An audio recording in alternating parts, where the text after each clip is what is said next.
नमस्कार बंधु माने आपनकु स्वागत आम चैनल को। आज आलोचना करबा शेयर मार्केट विषय रे।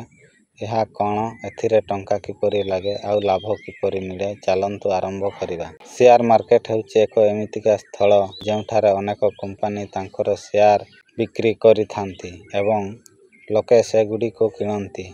आपण जदि एक कंपनी रो शेयर किनंती तेबे आपण सही कंपनी रो एक अंशर मालिक अटंती।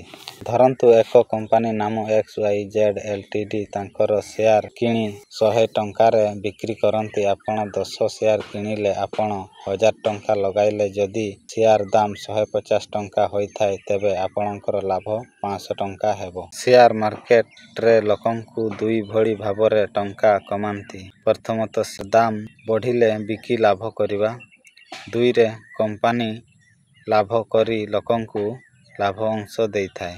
शेयर मार्केट लाभ थिबा सहित झुम मध्य अछि। केतेबेले कंपनी रो लाभ काम न कले तांको शेयर दाम कमी थाए जदि आपण ताहा बेले बिकी दियंती लॉस होई पारे। Main stock exchange in India Bharat रे दुईटी मुख्य स्टॉक एक्सचेंज अछि। 1 रे बॉम्बे स्टॉक एक्सचेंज, 2 रे नेशनल स्टॉक एक्सचेंज।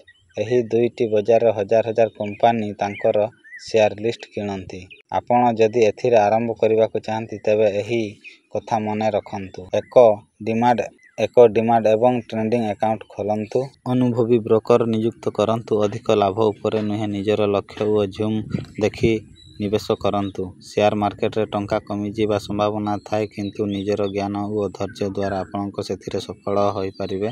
जदि एही वीडियो आपनको भलो लागि थाए तेबे शेयर एवं सब्सक्राइब करंतु। अधिक अर्थनैतिक शिक्षा पई आम चैनल सहित जोड़ी रहंतु। धन्यवाद।